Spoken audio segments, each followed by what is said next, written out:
A sequence is a function whose domain is the set of positive integers. Each of the positive integers, also known as natural numbers, are mapped onto each term of the sequence. For example, starting with n equals 1, when you plug 1 into n for your sequence, that'll be a sub 1's term.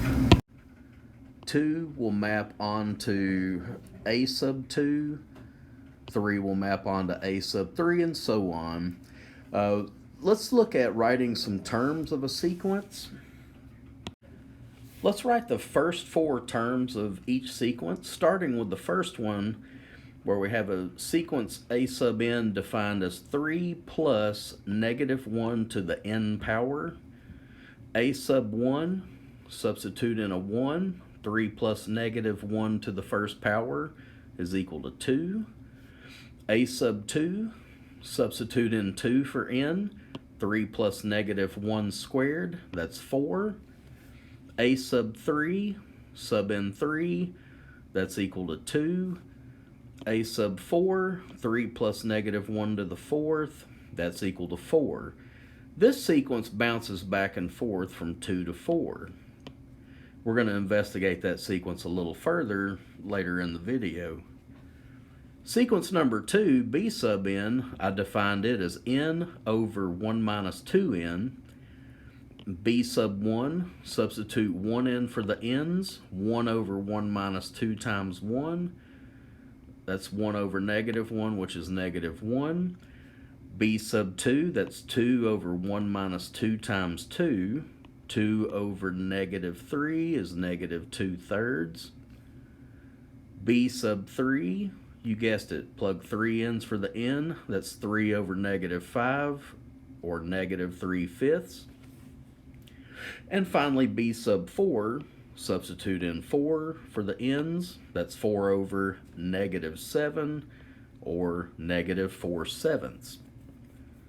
The third sequence is called a recursive sequence. It's recursively defined. You're given the first value of the sequence, and then you're given the recipe to get the next term. Each term in the sequence is defined as the term before it minus 5. We're given the first term, d sub 1 is 25. So the next term is going to be the first term minus 5, which is 20. The next term will be 20 minus 5, that's 15. And then the next term is, you guessed it, 15 minus 5 equals 10. It's almost like you, and it pretty much is, you recycle the previous value back into the sequence.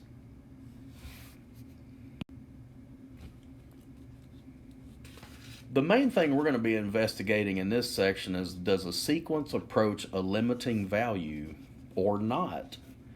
Let L be a real number. The limit of a sequence is capital L. Written limit as n goes to infinity of a sub n equal to L.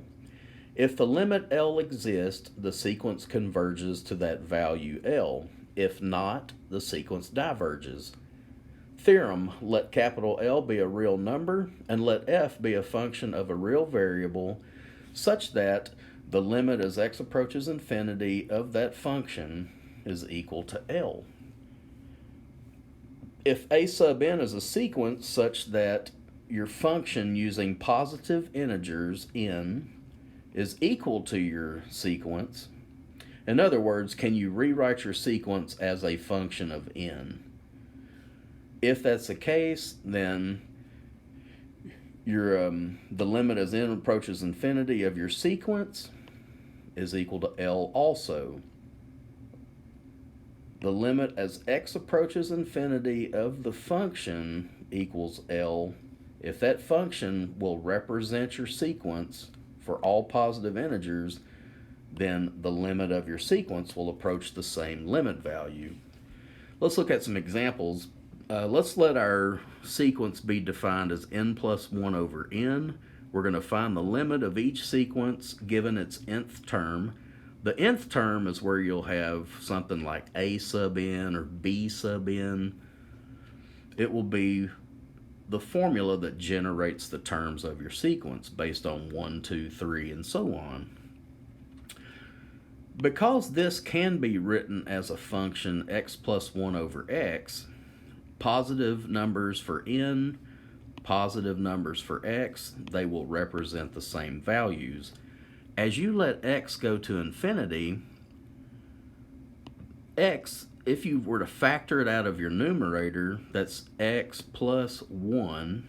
It's just a fancy way to factor out an x so that you can cancel. That leaves the limit as x approaches infinity of 1 plus 1 over x. As x gets really large, this fraction approaches 0, leaving 1. So you can say that your sequence approaches 1, converges to 1.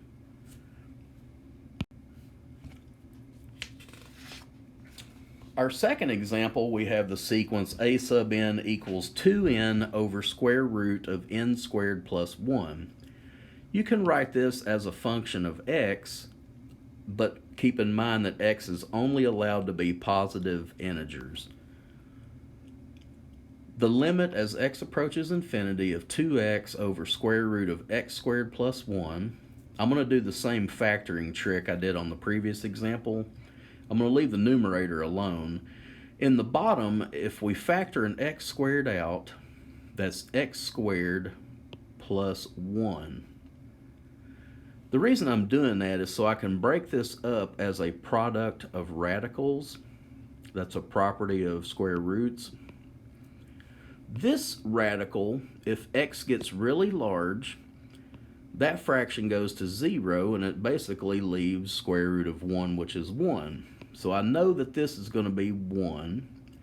The square root of x squared is x times an unwritten 1. The x's will cancel, leaving 2. That's a finite number. That would be your capital L. Therefore, the limit as n approaches infinity, the sequence given, we can say that that is going to converge to 2. Let's look at another example. Determine convergence or divergence of each sequence. This is one that we did back on the first slide where we wrote out several examples. This is the one that, depending on whether n is odd or even, as to whether your total is 2 or 4. This was that example from the first slide where the sequence just bounced back and forth from 2 to 4. 2 to 4, over and over. These values never settle down at a particular finite value. They just alternate back and forth from 2 to 4. So this is a case where a sequence does not converge, it's divergent, because the limit as n gets larger does not exist. There was another example we looked at right below it where a sequence was defined as n over 1 minus 2n. And just as a refresher, when you started subbing in positive integers, your values were negative 1, that's for 1. If n is 2, you get negative 2/3. If n is 3, negative 3/5. But anyway, I want to remind you of these terms. If you were to put these in your calculator, you would have negative 0.66, repeating, negative 0.6, let's see, offhand, negative 4/7 is negative 0.57. If you kept expanding outward, letting n get larger and larger, would there be a fraction or a value that you settled down at? Well, that's what these limits do. If we take the limit as n gets really large for our sequence, I'm going to factor a negative 2n out of the denominator. Now follow me here. I'm going to leave the top alone. That's still n. In the bottom, I have 1 minus 2n. When I factor out negative 2n, I've got to be super careful that I've kept a negative 2n and a positive 1. Negative 2n over 2n, those two negatives will make a positive 1. Now here's the reason I factored that out. Two things. When n gets really large, I know that fraction goes to 0. That's going to leave a 1, and multiplying by 1 doesn't change anything. I can also cancel these n's, and that will leave me with a finite value of negative 1/2. So it turns out, if you were to keep expanding the sequence b sub n, eventually your values would settle down at a value of negative 0.5. So that's a convergent sequence to negative 1/2. There's times when you can go back to Calculus 1 and you can use L'Hopital's rule to determine convergence or not.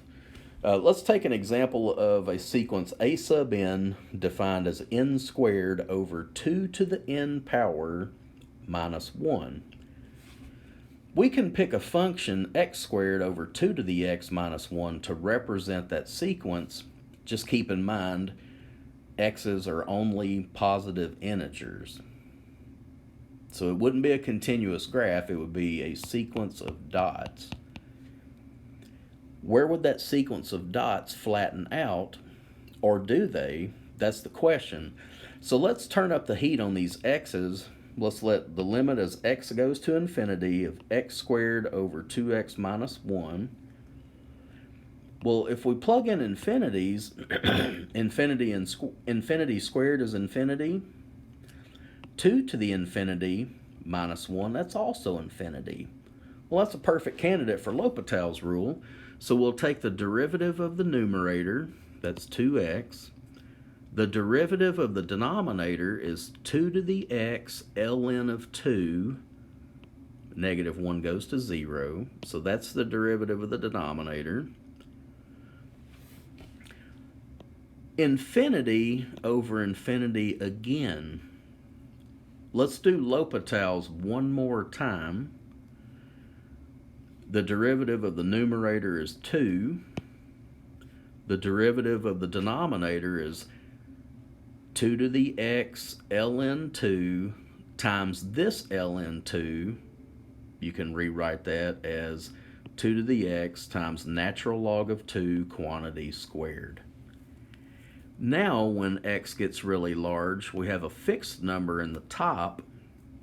The denominator gets larger and larger, so we hit an overall value of 0. If you were to write out a lot of terms for this sequence, they would settle down at 0. Approach 0 maybe.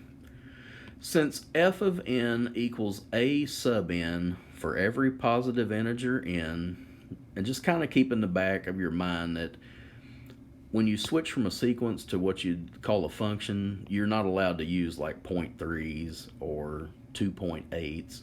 You have to stay in the positive integer domain. We can say that our sequence converges to 0. Squeeze theorem, this is something else from Calculus 1 that you can use on sequences to determine convergence.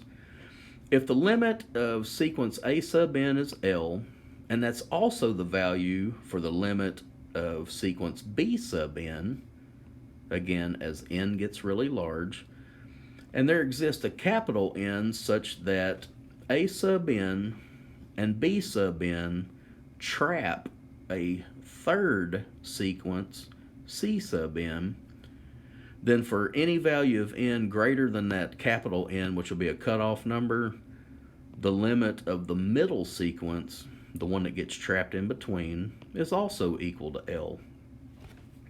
A classic example would be the sequence of sine n over n.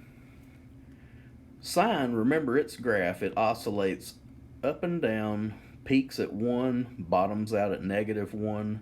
So for any value of x, specifically positive integers, sine will be trapped between negative 1 and positive 1. And that's simply based on the amplitude of that graph. We can use this information, sin n over n, to trap sin n over n between negative 1 over n and positive 1 over n. See, I didn't touch the denominators, but I trapped that numerator between negative 1 and 1, and we're going to squeeze in on it. As n gets really large, negative 1 over n goes to 0. 1 over positive n, that also goes to 0. So we've trapped this limit. The limit as n goes to infinity for sin n over n has no choice but to be 0. And that tells us we have a convergent sequence, and it converges to 0. I hope this video helps you out. This is part 1 of the sequences. The next video, we will discuss a few more concepts out of the sequence section in your Calculus 2 book. And reach out if you have any questions. Phone, email, swing by the office, or ask in class.